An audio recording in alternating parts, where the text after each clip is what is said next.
Even the sharpest knife can lose its edge if the whetstone isn't properly cared for. But you might be wondering, does a whetstone really need maintenance? In fact, a well-maintained whetstone can keep performing beautifully for years. The biggest risk? Cracking.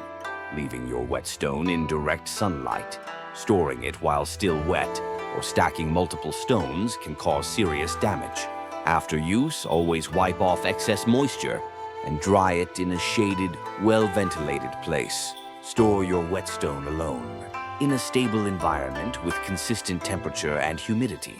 Did you know there are two types of whetstones? Those that should be soaked in water, and those that shouldn't. Soak these vitrified whetstones absorb water to improve sharpening performance. Avoid soaking these resinoid and magnesia whetstones can deteriorate if soaked, because water weakens their bonding agents. Another common problem is clogging.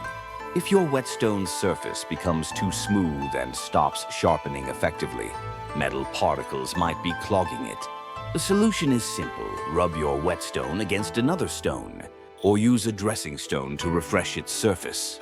With proper whetstone care, your knives stay sharper longer, helping you elevate your cooking skills.